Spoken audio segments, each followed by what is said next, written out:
This year, people were, they couldn't even fathom that I was making a choice for myself, that they had to assume that my husband and I are divorcing. Michelle Obama is breaking her silence on the speculation surrounding her marriage to Barack Obama. Speaking on the April 8th episode of Sophia Bush's Work in Progress podcast, the former First Lady discussed what her life looks like nearly a decade after leaving the White House. It's the I love it for you so time much. in my life that all of my choices are for me.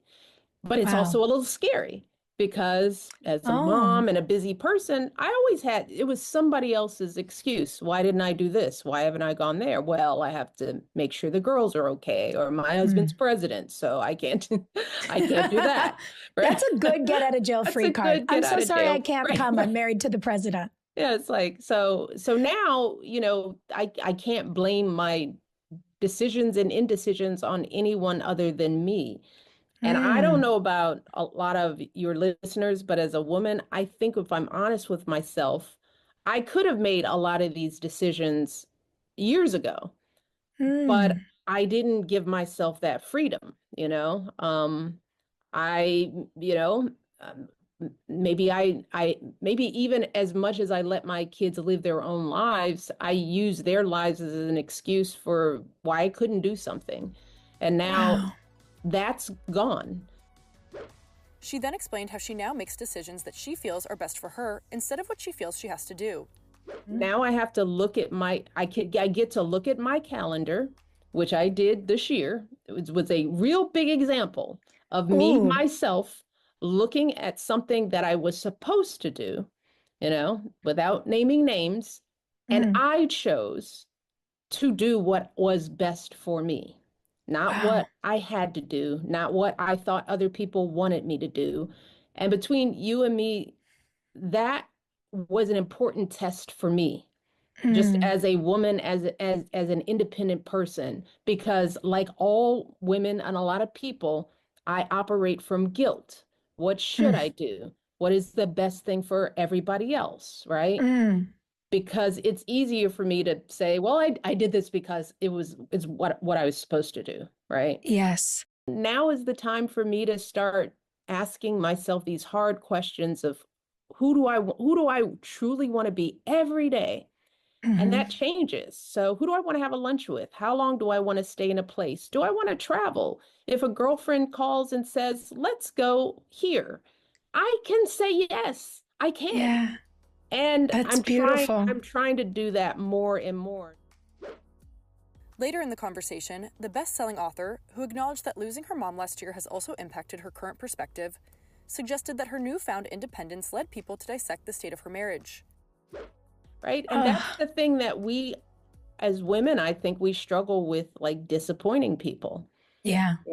I mean, so much so that this year people were, they couldn't even fathom that I was making a choice for myself, that they had to assume that my husband and I are divorcing. This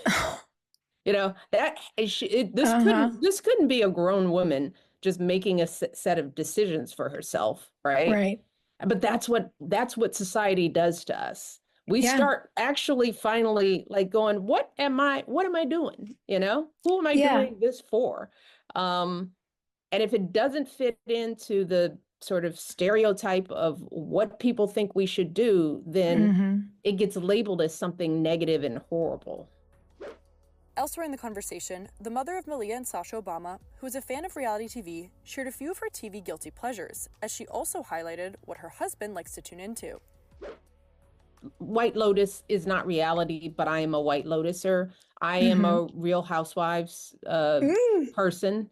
I love the dating shows, I don't agree with them all, but I love to watch. My kids will have me watching the girls. What's the one where they're all I'm forgetting the name of it, but I only watch it with them when the couples are on an island. Is it Love Island? Love Island? Yeah, where they have the British version and the American version. Yes. I watch that only with them because I'm as amused at their feedback and their commentary as I am with what's going on. Oh, that's so fun. So I'll go to reality TV. Okay.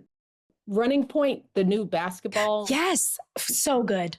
And what was the one about that? See, I'm so bad with names. It's okay. Nobody Wants This. Fabulous. And the resurgence of Adam Brody. I mean, our early aughts boyfriend. That felt really, really nice for me, for sure. And I love Shrinking, my favorite with Harrison Ford. That whole cast is amazing. I love that showrunner. I'm a Ted Lasso fan too. Me too. So that's the kind of, I need light. And Barack and I, we sometimes argue over what can we watch jointly, because he likes Death and Darkness. And then I said, you like the plots where everybody's sad and then they die.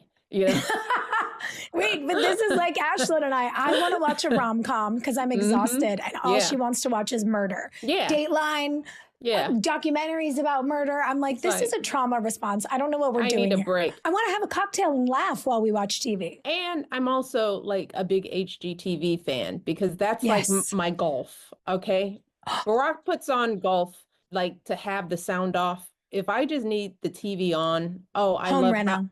At Home Reno, I love all of them.